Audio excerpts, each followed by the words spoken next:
Hello and welcome to Morning Call, your tech news for the day. I'm Fab from Hamburg. How are you doing? I'm back. After my little road trip, I'm back home and back ready to do this. And of course, lots of stuff been happening. So I got quite a lot of tech news for you today.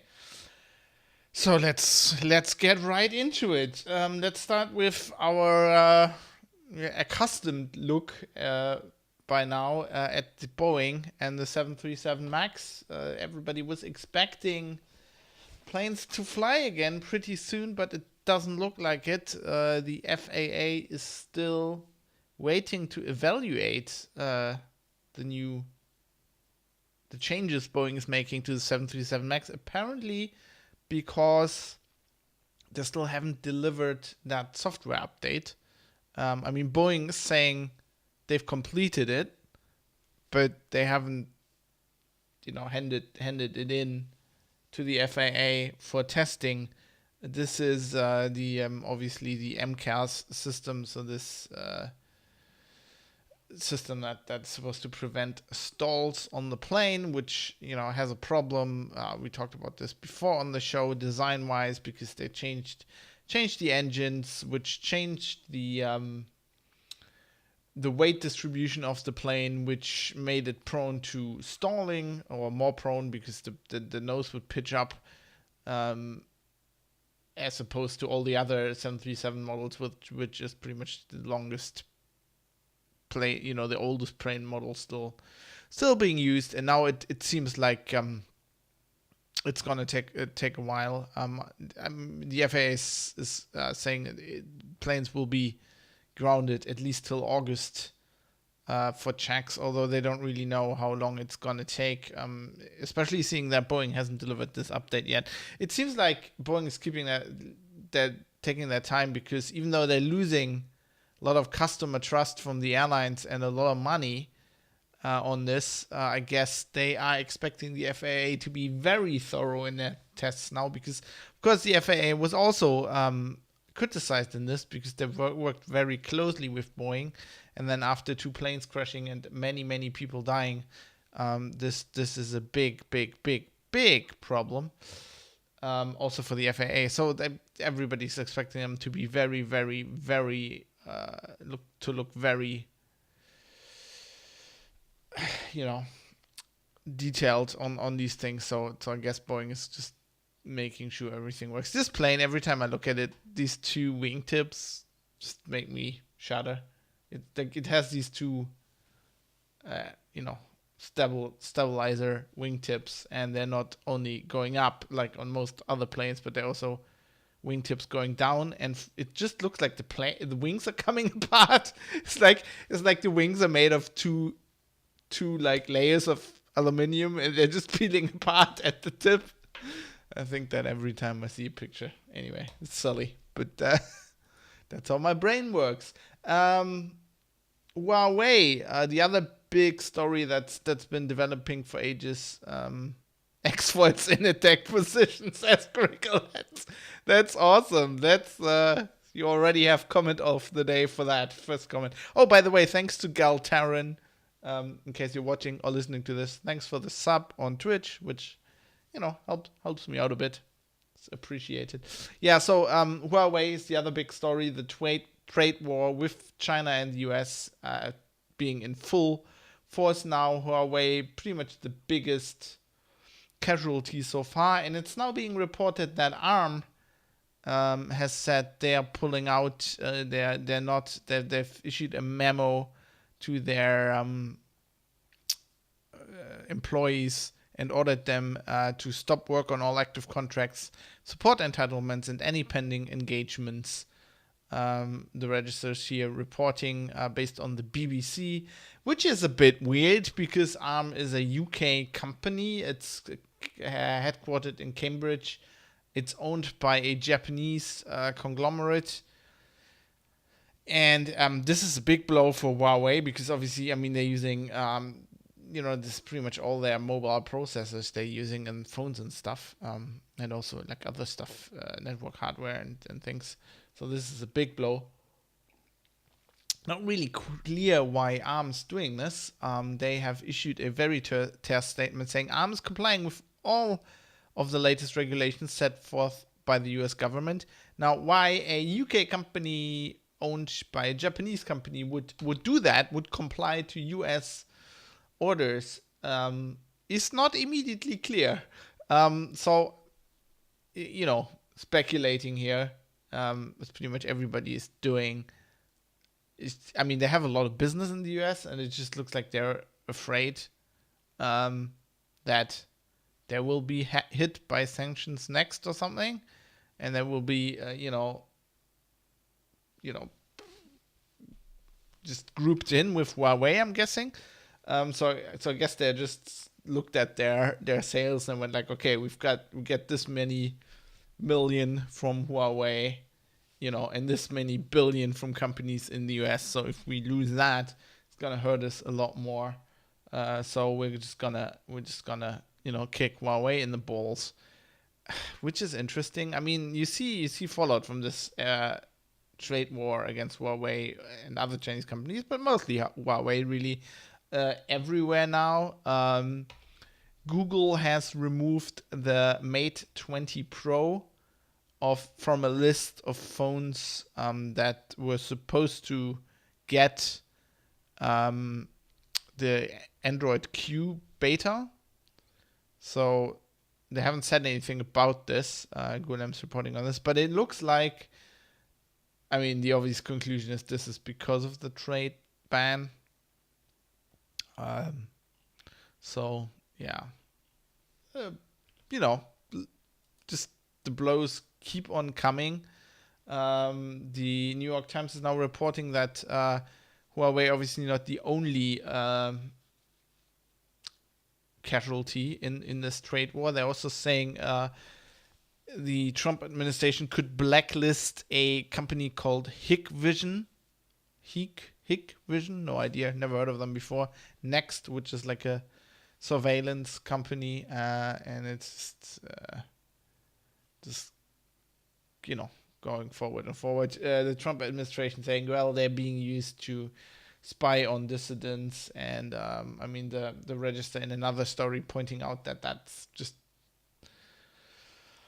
seems like bullshit, because usually like these human rights violations are not so much a concern of the current U.S. administration, as you could have seen with the Khashoggi case, and the Saudis. Usually Trump's more interested in business, and this seems to be a business thing. I was listening, I was driving a lot in the last few days, and I was listening to The Daily, and they had a very interesting, they were reporting on this as well, the New York Times podcast, and they had an interesting interview with two people in the US. One was running a company that builds garbage trucks, and the other one was a farmer, and they're both like from rural areas and Trump supporters, and both saying that this trade war is hitting them very hard. The guy who builds the garbage trucks was saying, he gets steel and parts from China, which are a lot more expensive, and his margins are not big enough to like sustain the hit he's getting there for a long time. And then the farmer was saying it's basically, as a farmer, very hardy and like, we're gonna get through this, but it sounds like he's gonna be out of business soon. It's like his his income declined by 20%. He was saying, and farming, obviously a low margin industry, but they were both still supporting Trump. They were like, yeah, Trump's great. Trump, at least he does something. He's wrong on this, but it's probably just his advisors. What did Samsung do for this? Give Trump a golf course, says Jonathan. Samsung isn't from China. I was just looking this up just to make sure. Yes, Samsung is a South Korean company, and I guess they are laughing all their way to the bank. So, you mean Samsung gave Trump a golf course so he would go against? Well, I don't know. Yeah, we check. Are they building a Trump Tower in South Korea at the moment? Good point. Yeah. So, lots of fallout. The Register had a very interesting analysis on this whole thing. They're getting a lot of mileage out of puns on the name Huawei. Latest one, no Huawei out. Press Trump's game of chicken with China has serious consequences. And, kind of, they're not like the Daily talking about the whole economy, but basically they're talking about the consequences of a policy like this. What that if you keep thinking this through, if you assume that this trade wars will go on, and we're talking about network infrastructure here, then they're basically saying that what this will lead to is basically it will destroy pretty much anything the international free open internet has created, because what we are seeing right now is then a move to local nationalized supply chains, nationalized infrastructure, which will obviously lead to interoperability problems. I mean, if you're cutting Huawei off from the whole Western internet infrastructure, then they will still build stuff in China and in Asia, and they have absolutely no interest in collaborating on technology and on standards with Western companies, because they just massively kick them in the balls. Why would they?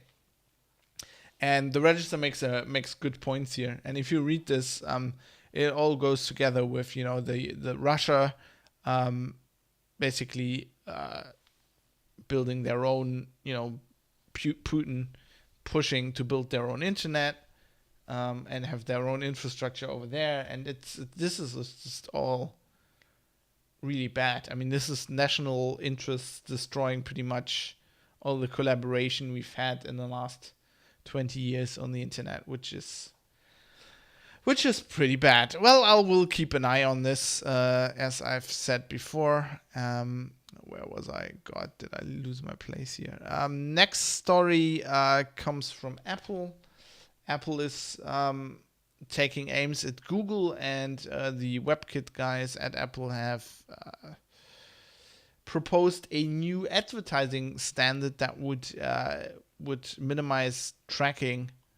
Well, it doesn't really minimize tracking. What it basically does, it gets rid of third-party tracking. So mostly the thing when you're on a website and you're clicking on an advertising link and then you go to a shop, and the third-party tracking that tracks you across that border from that website to the shop, so that the advertising network can see if you actually bought something there, or how much time you've spent on that site, how much you interacted, so that they can value the ad that was on the original site, the click-through rate, stuff like that.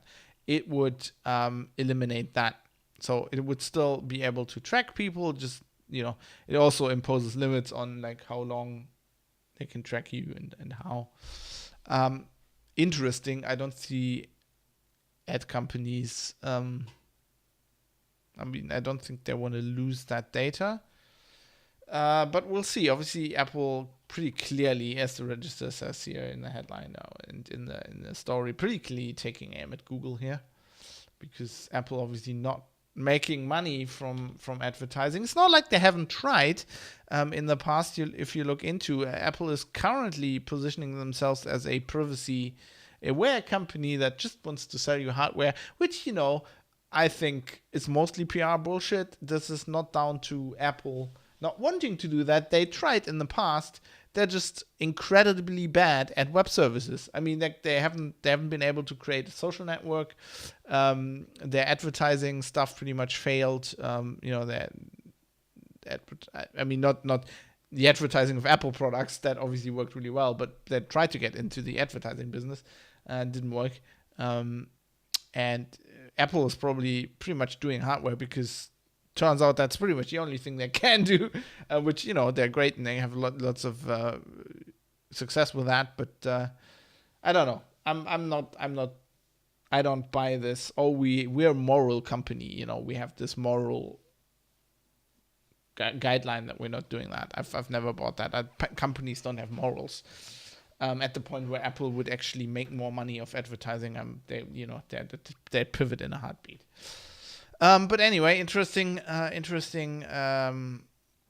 initiative. We'll see if that takes off. Consumer Reports are saying Tesla's lane-changing autopilot thingy is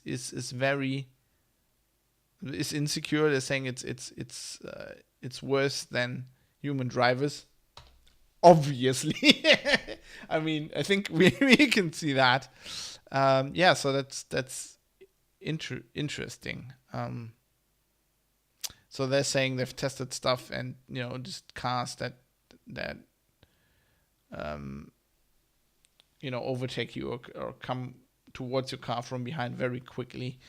Human drivers will recognize it a lot better than the Tesla software, and they're saying in their tests often they had to manually take control away from the software to avoid dangerous situations. And it's interesting because everybody's basically saying Tesla has the best autopilot and the best software in this regard, and still not good enough. It seems like. So if you own a Tesla and you've enabled that, just be careful.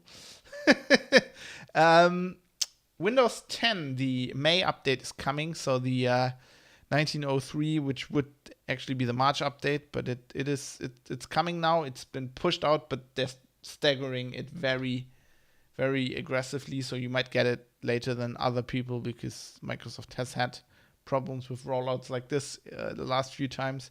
If you're thinking what's new in there, so The Verge is saying there's amazing features, a light theme, so instead of the black theme, the Windows Sandbox, which is like some kind of lightweight, I don't know if it's real virtualization, but it's meant for you to run like exes you download from the web that you don't trust, and you can run it in there, try it out, and then if you close it, it's just like deletes everything again.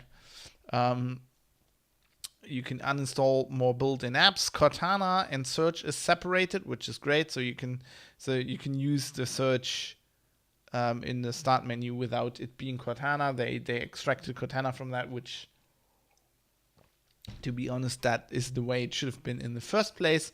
And another thing that's the way it should have been in the first, well, there's they clean up the start menu a bit, but the other thing that should have been the way it is in the first place is it has just more control on updates. You can now pause updates. Still can't completely, completely prevent it from installing updates, but it's a lot better situation. This is a thing where you can have cow emoji, which are these table flipping, these emojis made out of other I don't know. You can have that. That is apparently interesting. And a new brightness slider. I hope the fucking brightness slider works this time. I mean, it drives me insane on Windows 10. They have this thing where you can turn on where it turns your display. It does like this redshift thing, that Linux had obviously a lot earlier, but you can have that, and it redshifts your display at night, so it's supposed to just calm you and make you sleep better. I'm still not buying that.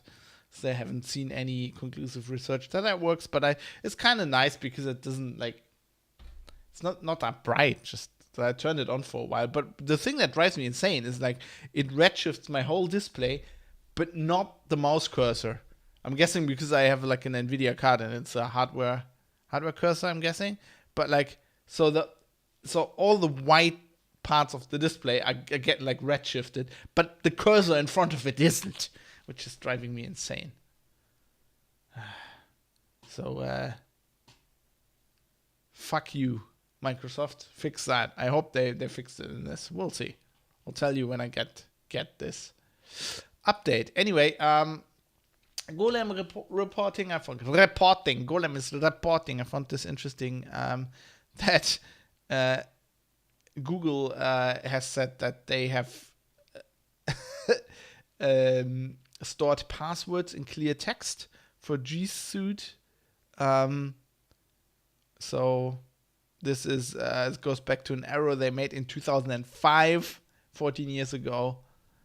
And their admin, their Google G Suites, I guess back then, tools for domain administrators. I guess back then it was called Google Apps. Yeah. So it saved passwords in clear text for 14 years. What could have possibly gone wrong? Don't know. Okay, something that makes me even madder.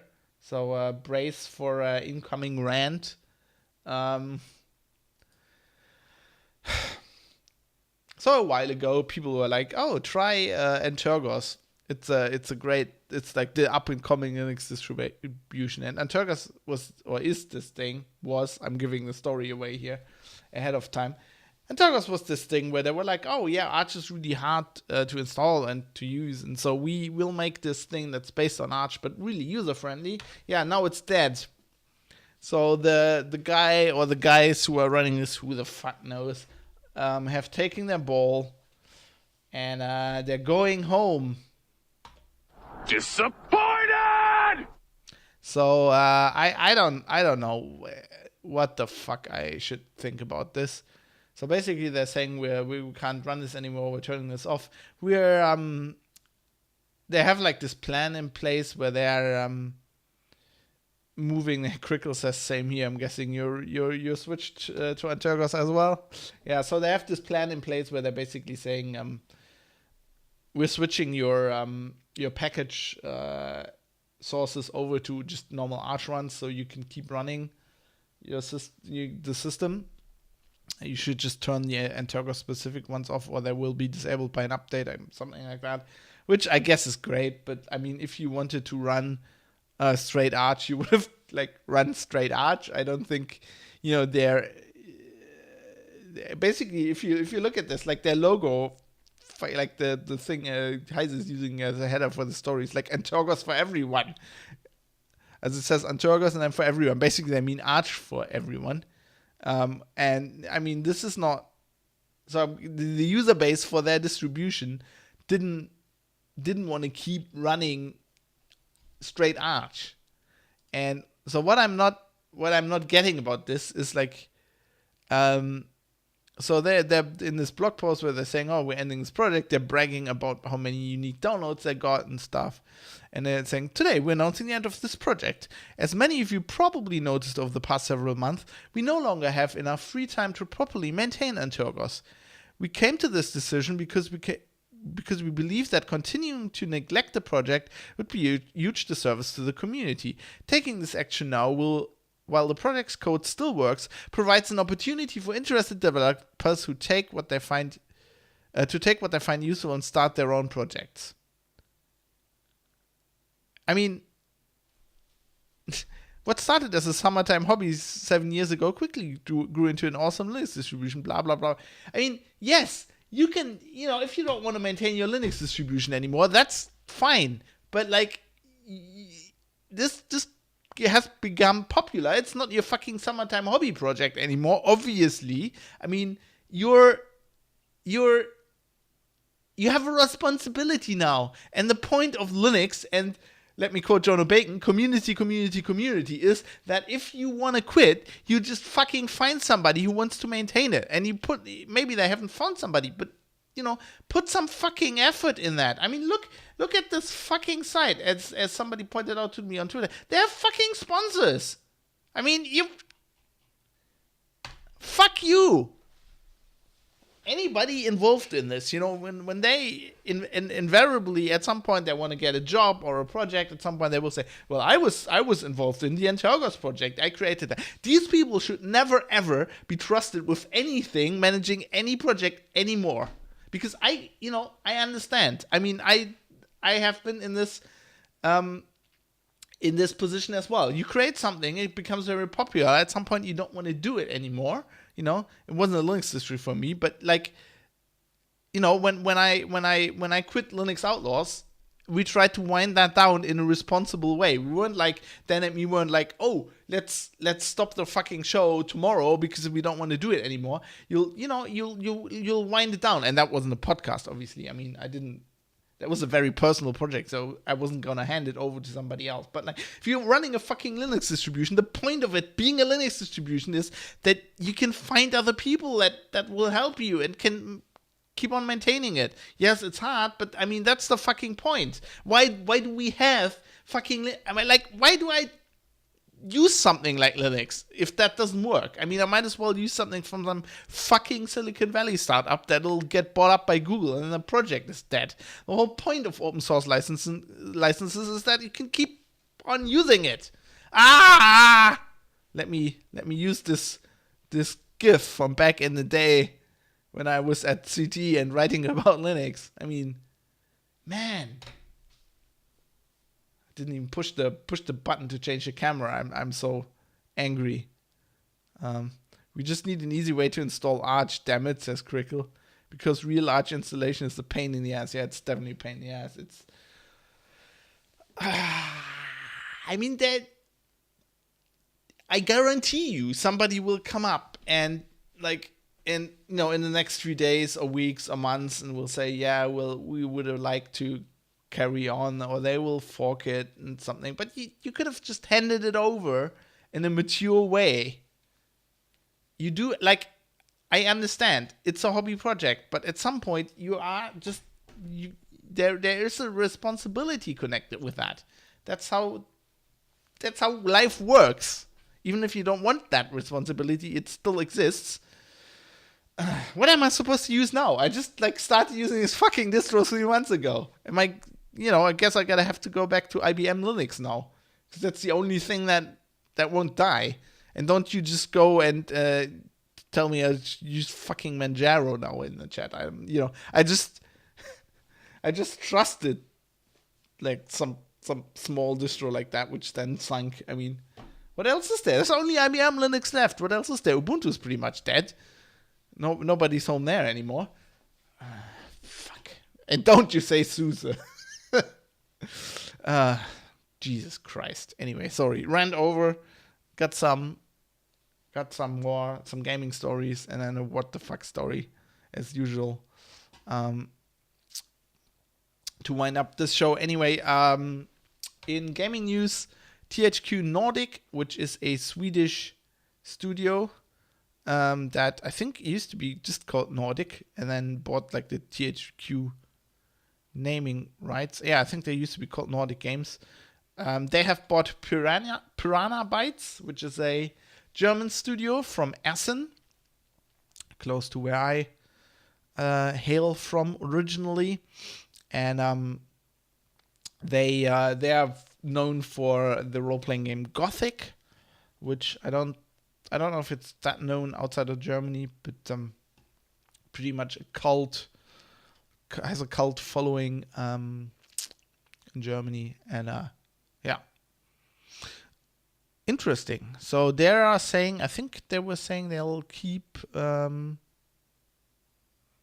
they'll keep the studio.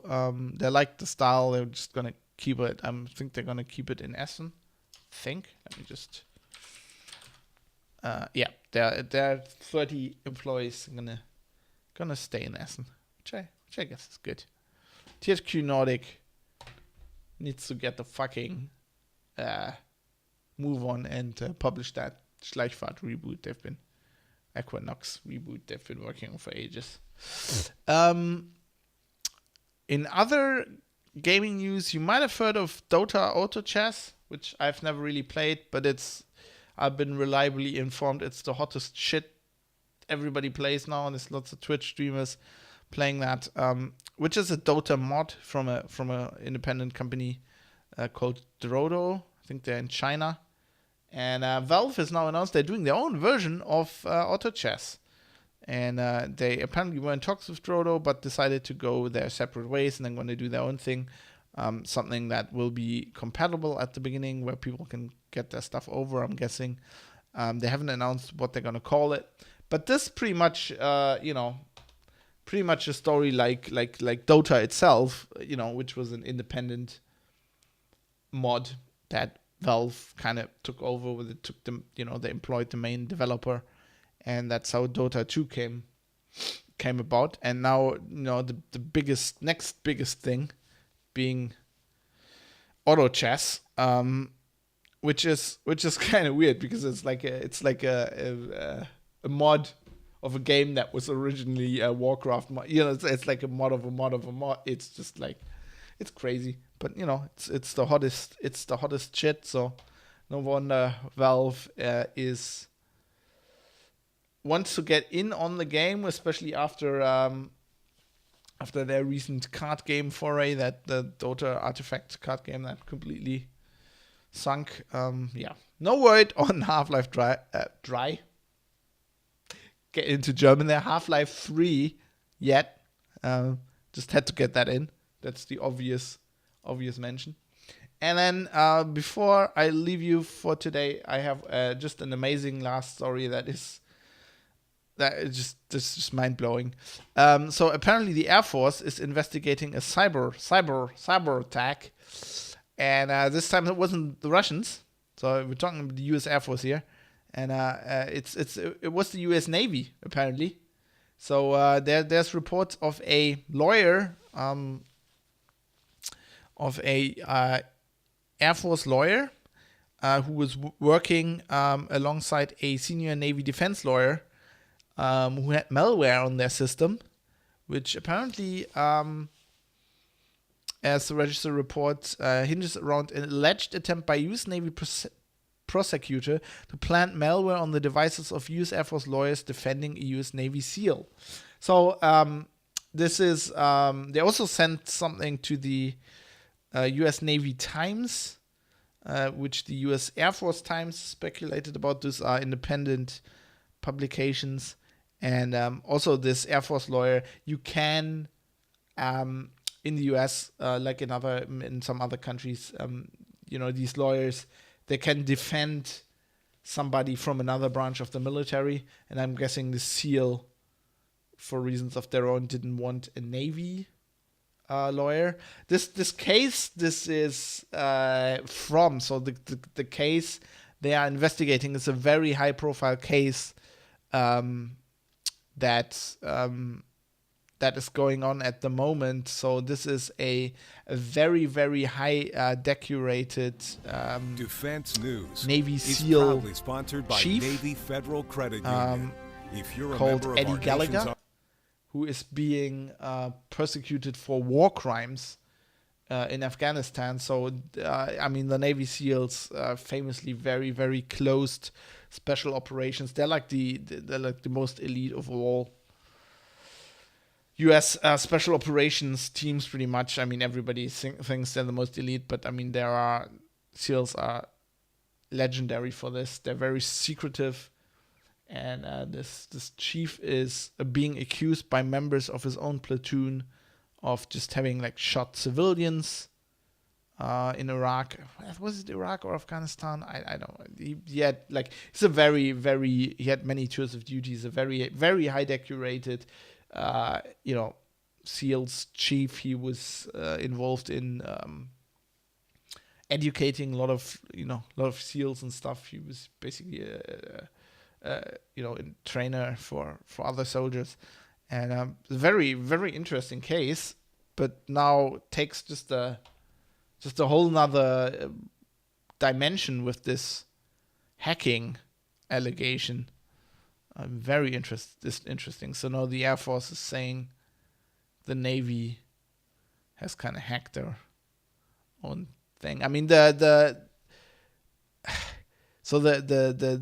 Navy Times is reporting that they also sent malware to the Air Force Times, to an Air Force Times reporter who was reporting on this, because apparently they are trying to find a leak. So there's been stuff reported on this information that has obviously been leaked, and apparently they're trying to find that or something. Crickle says probably a nuclear submarine running on Windows 95, spreading malware all over the place. If that was, that would be funny if it probably wasn't true. I mean, they're still running, probably not Windows 95, but I think XP is still being used in submarines. Scary. But this is a really interesting case. And I'll keep an eye on this. I find stuff like this fascinating. So no Russians involved. It's just the Americans cybering themselves. I can confirm the Russians are not involved. It's our own military cybering themselves because we have the best cyber, and our cyber is so good we're now cybering ourselves. Anyway, I hope you have a good day. I think this is long enough for today. I'll be back tomorrow on Friday with some more tech news for you. Until then, if you're running Antergos, go check your packet sources, and if you're running a Linux distro, just hang in there. They're all dying anyway. See you tomorrow. Goodbye. Whoa. Bam! Whacking the microphone. See ya.